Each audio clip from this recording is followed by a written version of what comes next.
ka na.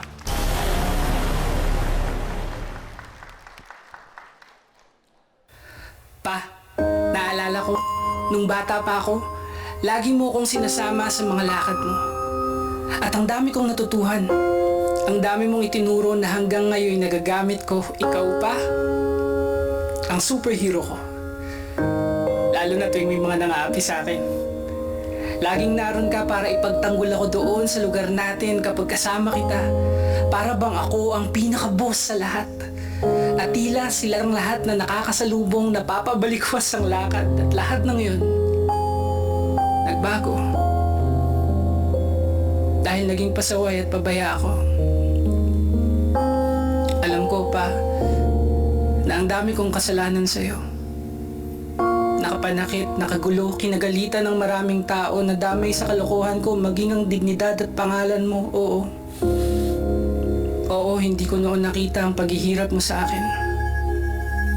Ikaw ang umako sa lahat ng parusang dapat ay sa akin, kaya naman hanggang ngayon, pa, sobrang sakit.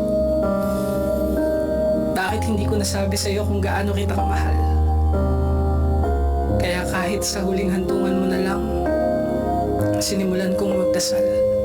Pa, sa lahat ng sakripisyo na ginawa mo para sa akin, di mo man lang narinig ang mga katagang, Papa, salamat. Papa, salamat sa mga iniwan mong aral, disiplina, pagmamahal, pakikipagkapwa-tao. Lahat ng yan, ginamit ko para makabangon at magbago pa. Meron na nga pala akong 2 anak, parehong babae.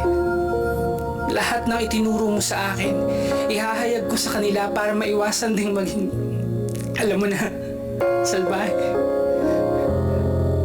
Pa, alam ko na hanggang sa huling hininga mo, di man lang ako nakahingi ng tawad.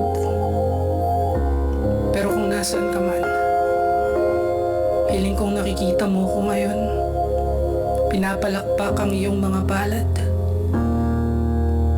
Patawad. At mahal na mahal kita, Papa. Salamat.